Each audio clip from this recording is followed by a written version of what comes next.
آج کل کے ایسے علماء جو ہند و پاکستان میں شہرت پا گئے تھے، ان میں ایک مولانا ابوالکلام آزاد کا بھی ایک بڑا مرتبہ ہے۔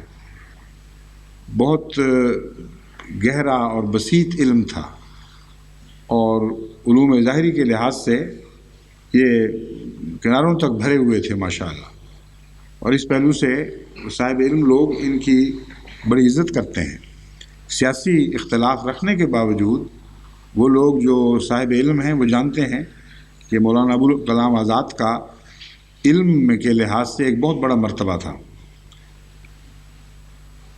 ڈاکٹر انعام اللہ خان سلاریہ بلوچستان کے استفسار پر جو انہوں نے جواب لکھا، یہ 6 اپریل 1956 میں جواب لکھا تھا، یعنی تقسیم ہند کے کافی بعد۔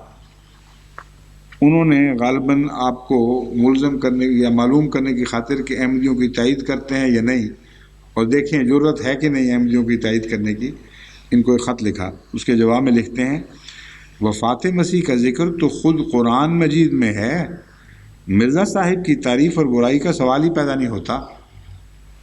مطلب یہ ہے کہ میں تو قرآن پر جاؤں گا، اس سے کیا بحث ہے کہ میں مرزا صاحب کا معتقد ہوں، آپ کی تعریف کرتا ہوں یا برائی کرتا ہوں، یہ بحث بے تعلق ہے، اور قرآن نے آپ کو وفات شدہ ثابت کر دیا ہے۔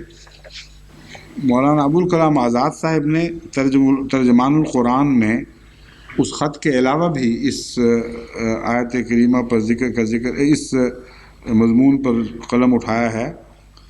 وہ لکھتے ہیں، جنگ احد میں کسی مخالف نے یہ بات پکار دی تھی کہ پیغمبر اسلام صلی اللہ علیہ وسلم مارے گئے۔ یہ سن کر بہت سے مسلمانوں کے دل بیٹھ گئے۔ بعضوں نے کہا، جب پیغمبر نہ رہے تو اب لڑنے سے کیا فائدہ؟ کچھ لوگ جو منافق تھے انہوں نے اعلانیہ کہنا شروع کر دیا کہ اگر یہ نبی ہوتے تو ممکن نہ تھا کہ جنگ میں مارے جاتے۔ یہاں اسی واقعہ کی طرف اشارہ کیا گیا ہے۔ پیغمبر اسلام خدا کے پیغمبر ہیں، اور ظاہر ہے کہ انہیں بھی ایک دن دنیا سے جانا ہے، جس طرح تمام پچھلے رسول دنیا سے گزر چکے ہیں۔ پھر اگر وہ دنیا سے گزر گئے تو تم حق پرستی کی راہ سے پھر جاؤ گے، اور تمہاری حق پرستی حق کے لیے نہیں بلکہ محض ایک خاص شخصیت کے لیے تھی۔ یہ آپ نے استنباط کیا ہے کہ اگر کسی نبی کے گزرنے سے کوئی شخص دین سے پھر جائے تو اس کا مطلب ہے وہ خدا کی عبادت نہیں کرتا، جیسا کہ حضرت ابوبکر نے استنباط فرمایا تھا، اسی مضمون کو چھیڑا گیا ہے، بلکہ اس شخص کے ساتھ اس کا تعلق زیادہ اور اہمیت رکھتا ہے۔